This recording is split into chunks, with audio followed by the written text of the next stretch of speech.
Hello! And welcome to a very special edition of the Video Shed. Yes, today we're going to be speaking to Stephen Volk, the writer and creator of the legendary Ghostwatch. And we began by asking Stephen if he thought Ghostwatch had influenced and helped create the found footage genre. It was thought of at the time as a one-off, okay? We didn't think it was the start of anything other than just it is what it is. But you're asking me really, looking back, was it the beginning of something? I honestly think that the found footage phenomenon is more to do with the availability of handheld cameras, and it's particularly suitable for horror to have dramas where you don't have stars in them and you can do them really cheaply because if you do them cheaply, you do them in reality, and by dint of that, they're completely convincing because they are real, except that they're not real. So it is a kind of perfect storm in that it suits horror. When you have cheap technology that someone straight out of film school or not even in film school can pick up a camera and make something with their mates, you know. And the whole of the 90s, I suppose, was it's all about teenagers being in jeopardy, you know, the whole Scream franchise and everything said that it's got to be about teenagers in jeopardy, it's got to be about jump scares. So that was part of the perfect storm that went into the found footage phenomenon, really. Reality TV, I think we all were, I'm not going to just say me, we all were conscious of reality TV starting up. When I think of what was around at the time, there was things like Rescue 999, lots of programs with Watch after it, like Hospital Watch, which I think Shara Green did. Although, I can't remember when Big Brother started. I don't think Big Brother had started in 92. No, I think Big Brother was about 97, 98. So quite a lot. I mean, that is the archetypal reality show, I would say. Although what we found, I mean, part of the inspiration for Ghostwatch, sorry, I've got a dry throat at the moment. I hope I'm coming across okay. But was this melding of two things, fact and fiction on TV. Drama was becoming more realistic in that shows like NYPD Blue and things like that were using handheld cameras to make it look like a documentary. And documentary were using actors to enact scenes.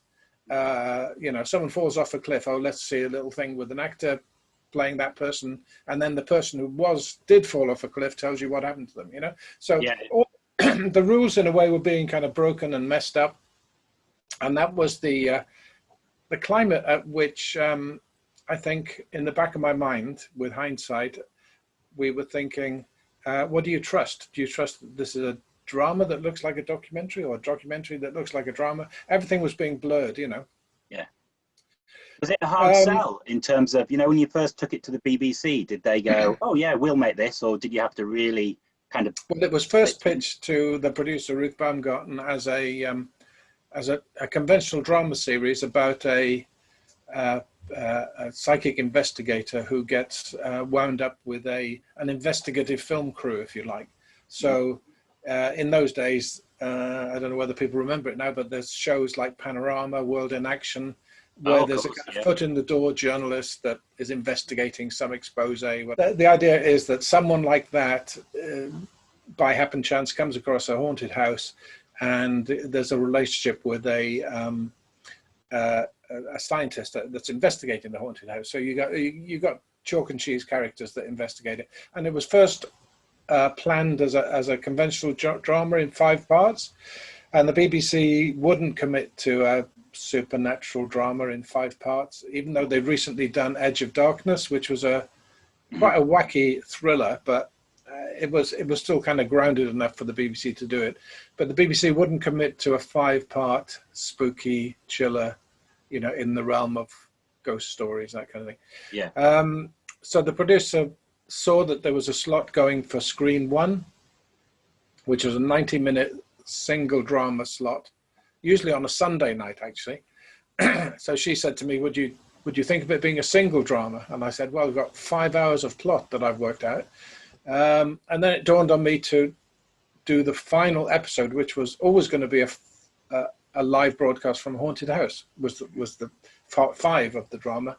I said, so let's just do part 5, and the rest is kind of the backstory. we didn't have extensive chats about what was behind our thinking, really, in terms of reality TV, what the media is about. Could it be another Orson Welles' War of the Worlds? But I think she just took it kind of on faith and on just read the subtext of what I was talking about in terms of it being about the media. What happens when the audience wants to see something, which of course is ultimately what reality TV is all about: voting off people, voting on people, manipulating the program by viewer numbers. And that's what I was aiming for, is the culpability, if you like, of the audience wanting a ghost to appear, and the repercussions of that when it does. Yeah. Did you, I mean, before it went out, did you in any way anticipate the kind of reaction it was going to get? I mean, obviously it was always going to get a good reaction. Ruth, the producer, always disagrees with me over this, because I always say the same thing, which is first of all, the BBC would not spend the money in a drama production that they think is just a gag or a prank. They wouldn't spend a whole chunk of their drama budget on something that is a joke. So it had to stand on its own 2 feet as a drama and prove itself, really. Which is what I always wanted it to be. Now, Ruth kind of tells it differently. I always say that I always wrote it really on the basis of, we've got to write this as if the BBC is really doing it in order to convince. That doesn't mean that we wanted to convince people, just that was the game that we set ourselves. And I always thought, you always write things for yourself, and I definitely wrote this for myself. I'd been turned on by Nigel Neal's The Stone Tape, and I really wanted something like that.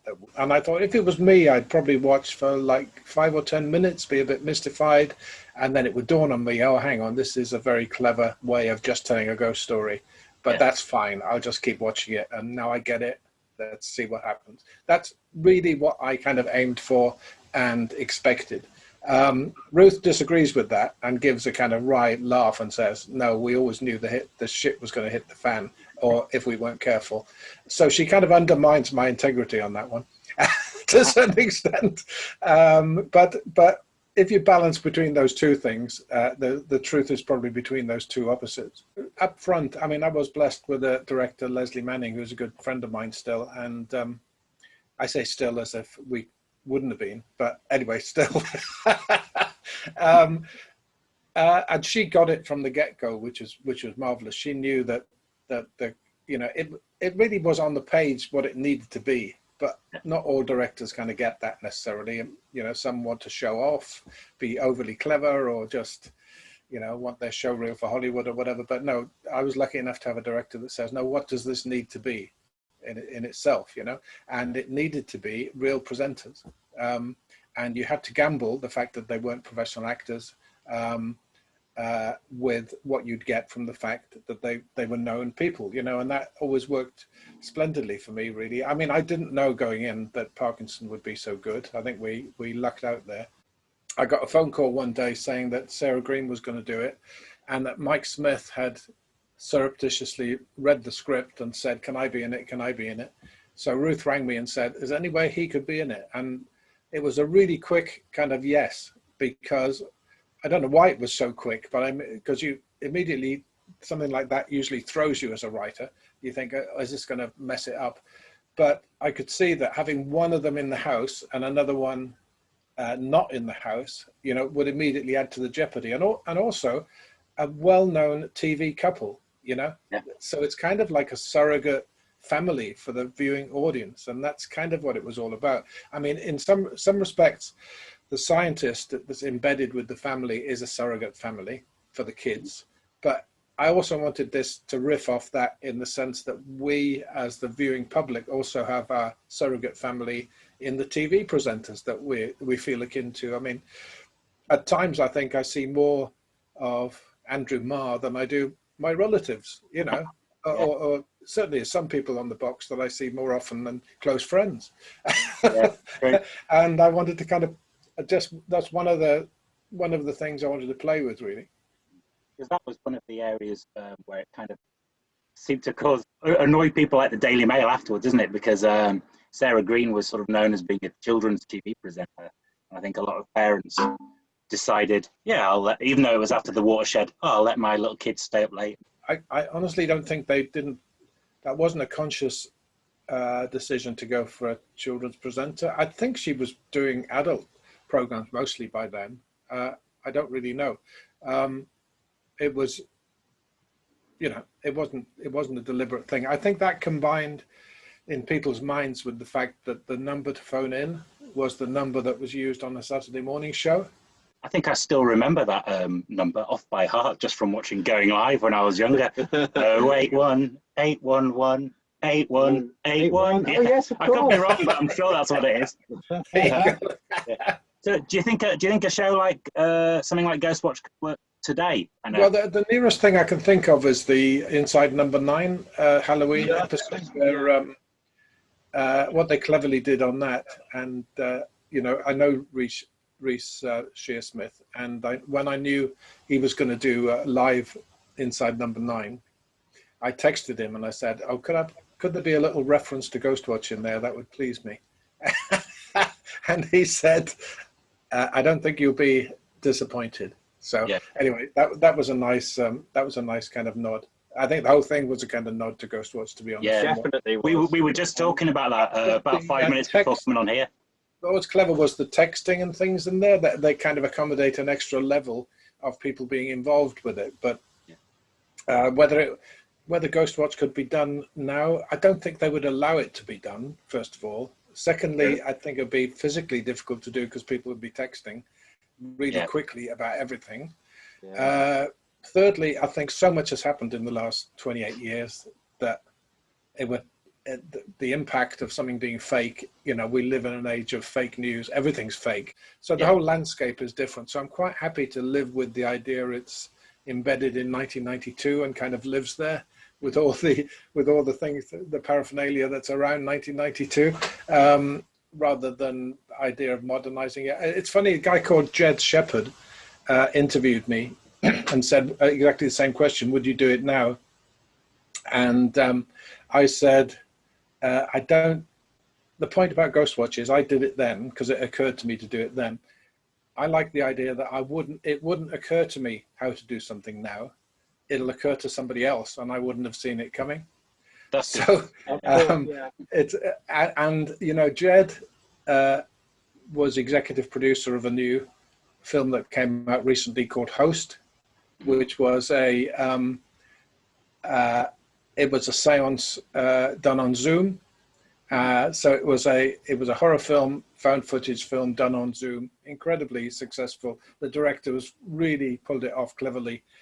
Director's name was Rob Savage. And they were greatly influenced by Ghostwatch. I only say that not as self-aggrandizing, but because they absolutely told me so. And Jed reminded me that in that interview, I said someone else is going to do the next Ghostwatch. So he kind of took that as a bit of a challenge.